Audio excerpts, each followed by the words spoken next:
అవును, అన్ని వంటలు చేసావు కదా, మళ్ళీ ఈ బీట్రూట్ కర్రీ దేనికి? నిషికి చపాతీలోకి ఫ్రై లేకపోతే తినదు కదా, అందుకే తన కోసం చేస్తున్నాను. మధ్యాహ్నం మనల్ని అందరి మధ్యలో అన్ని మాట్లాడిన నిషిక కోసం నువ్వు స్పెషల్ కర్రీ చేస్తున్నావా? నా చెల్లి నన్ను బాధ పెట్టిందని నా చెల్లిని తిరిగి బాధ పెట్టడం కరెక్ట్ కాదు కదా కేదార్. అలా చేస్తే ఇక నాకు తనకి తేడా ఏముంది? అర్చిందని అమ్మ మీద, స్ట్రిక్ట్ గా ఉన్నాడని నాన్న మీద, గొడవ పడ్డామని తోడబుట్టిన వాళ్ళ మీద పగ పెంచుకోగలమా చెప్పు? నువ్వు మరీ మంచితనానికి మదర్లా తయారవుతున్నావు దాత్రి. నువ్వు ఇలా ఉన్నావు కాబట్టి నిషిక ఆటలు చెల్లుతున్నాయి. సర్లే, లేట్ అవుతుంది కానీ చేస్తాను. ఎలాగూ ఫ్రై నిషిక ఒక్కతే తింటుంది కాబట్టి వంటంతా అయ్యాక దాత్రి చూడకుండా ఉప్పు కలిపేస్తే దెబ్బకి దేవుడు కనిపించాలి. ఉప్పు డబ్బా కనిపించకుండా దాచేస్తాను. ఛ!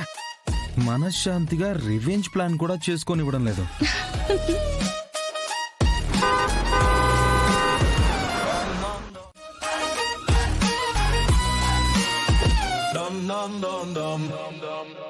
మేడం, మీరు పంపించిన లిస్టులో అన్ని సరుకులు తీసుకొచ్చాను. సరే, లోపల పెట్టండి. అలాగే మేడం.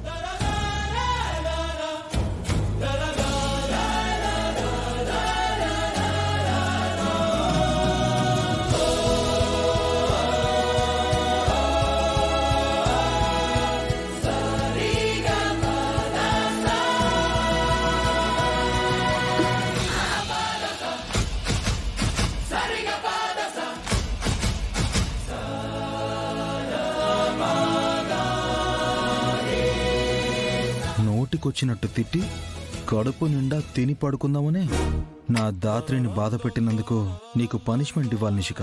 ఇస్తా. సరుకులు ఎక్కడ పెట్టాలో చూపిస్తారా మేడం? వదిలేనా, ఇక్కడే పెట్టేసి వెళ్ళండి, మేం లోపల పెట్టుకుంటాం.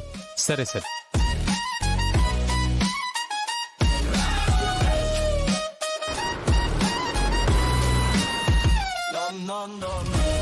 ఏంటి అలా చూస్తున్నారు?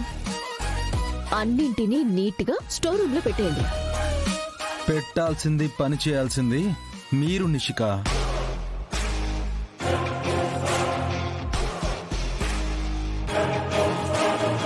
నిషిక వాళ్ళ? అవును దాత్రి, ఇప్పుడు నువ్వు నేను వంట చేస్తున్నావు, పైగా ఇంటి పని చేయాల్సింది నిషిక వాళ్లే కదా. యో అబ్బి, సామాన్ని లోపల పెట్టే ఆపి మమ్మల్ని పని చేయమంటా ఉండవింది. డోర్ డెలివరీ అంటే డోర్ ముందుకు తెచ్చి డెలివరీ చేయడం అని అర్థం పిన్ని. ఇంట్లో ఎవరి పని వాళ్ళు చేయాలి కదా, అందుకే అతని పని అతను చేయగానే వెళ్ళిపోమని చెప్పాను.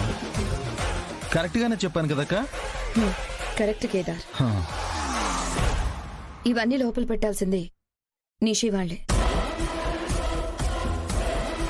వదిన, చూడ్డానికి చాలా బరువుగా ఉన్నాయి. నిషి ఎక్కువ బరువును మొయ్యలేదు. బరువు బాధ్యతలు తెలియదు కాబట్టే ఇలా తయారయ్యారు జగదాత్రి. ఈ మాత్రం పని చేస్తే కాని వాళ్ళకి వాటి విలువ అర్థం కాదు.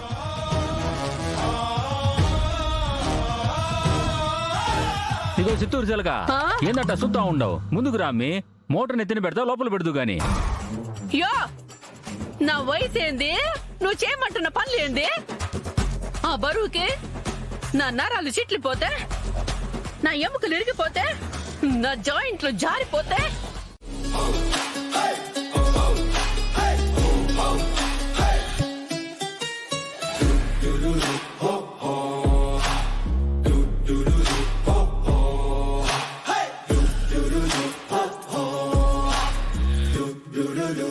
అంతా నార్మల్ గానే ఉంది వైజయంతి గారు.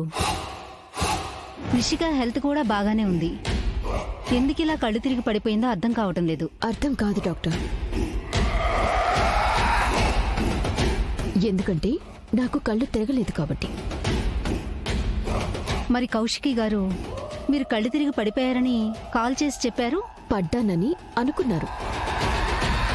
యాక్చువల్గా నేనే అనుకునేలా చేశాను.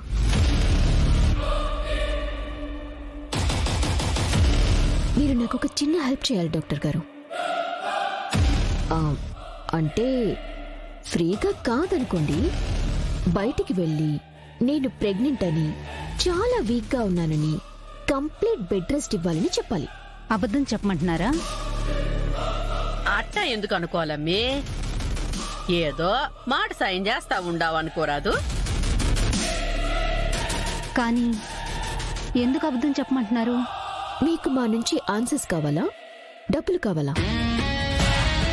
నేను అబద్ధం చెప్పానని తెలిస్తే మీ వదిన నన్ను వదిలిపెట్టదు. ఈ అబద్ధం మీ వరకు రాకుండా చూసుకునే బాధ్యత నాది.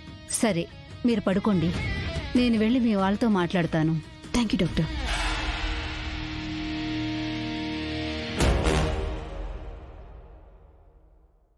పడుకోమ్మి. డాక్టర్, కంగ్రాట్స్ యువరాజ్, దేనికి డాక్టర్? మీరు తండ్రి కాబోతున్నారు.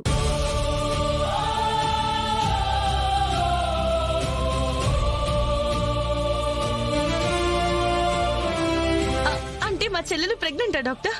అవును, 3rd month.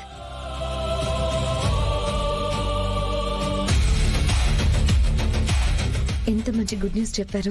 Thank you doctor, thank you so much. కాకపోతే నిషిక వీక్ గా ఉండటం వల్ల తనకి కంప్లీట్ గా రెస్ట్ అవసరం. కొంచెం పని చేసినా, బరువులెత్తినా, స్ట్రెస్ ఫీల్ అయినా తల్లికి బిడ్డకి ఇద్దరికీ ప్రమాదమే. నిషిక అయితే బానే ఉంది కదా, తనకే ప్రాబ్లం ఉండదు కదా?